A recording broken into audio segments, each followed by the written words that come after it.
Hello, guys. Today I want to share something quick with you. I want to talk about the differences between being scared of God versus having the fear of God. There is a difference between fearing the Lord versus having the fear of God. And for the most part of my life, I fear the Lord more than having a fear of Him. I was terrified of Him, right? And this is because when growing up, we only heard of sermons of hell. Like, hell was being preached a lot. You do this, you are going to hell. You do that, you are going to hell. And all those kind of things. So it made my entire focus to be on hell instead of God. An example is, before I only knew fornication was bad, right? I knew fornication was bad because it leads to hell. But now I know that fornication is bad because it is you sinning against your flesh. It is you committing an abomination against the house which God lives in. God calls our body His temple. And I know every temple must be kept clean and free from impurities, right? I don't think anyone in their right senses will go outside, pick up dirt, pick rubbish, right? And then come and pour it in their room. Like, I don't think anyone will ever do that. No one would do that. So why then would you do that to God's house, like to God's temple, to the place where God stays, right? So now I know that I need to keep myself, not because I am scared of going to hell, not because I am scared of not making it to heaven, but because I have respect for God most importantly, and then myself, my body, because this body is where God stays in. This is the body I do life with, right? And also my body is a home for my soul, for my spirit. And we all know that when you die, it's the spirit that will be judged, not the flesh, right? It's your spirit, it's your soul that will be judged and not your flesh. So me engaging in things I'm not supposed to engage in, and then calling onto myself, like tying myself, spiritually tying myself with people I am not married with, would not only damage my physical body, but also damage my soul.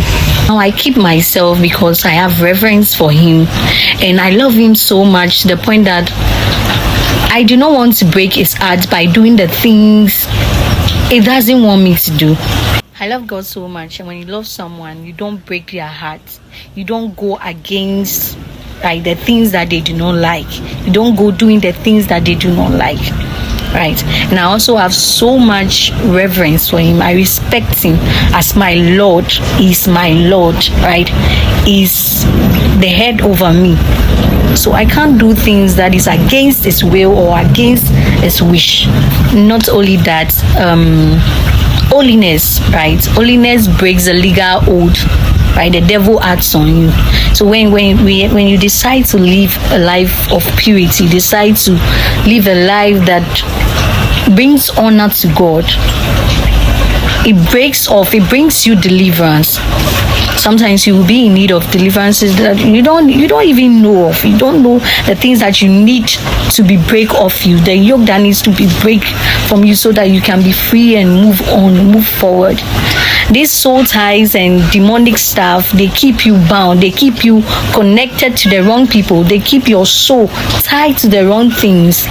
And by living a life full of purity, living a life that glorifies God, putting yourself on, saying that this body is for God and for Him alone, well, till my husband comes. And even when my husband comes, it still belongs to God, right? I've come to learn that, the 10 Commandments are there to protect us. They are not against us. It's not God restricting us from doing the things that we love, but rather protecting us. It's loving grace that is extending to us. He knows all the things that can go wrong when we involve in the wrong things. So by protecting us, He laid those 10 commandments. So then what is having the fear of the Lord? Well, having the fear of the Lord is when you give him reverence, when you give him the respect, when you put him at the forefront of every decision you make or every decision you are about to make. Right? You do not make decisions based off your own wisdom, but off the wisdom of God. Right?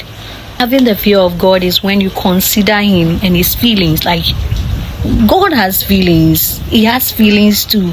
He gets hurt too. Like, when you read the Bible, you see the emotions that he expressed towards the Israelites, like their wrongdoings, what he did to him. So God has feelings. So you must consider his feelings, because I believe whenever he's about to do things to us, or he's about to put us in situations, he considers that.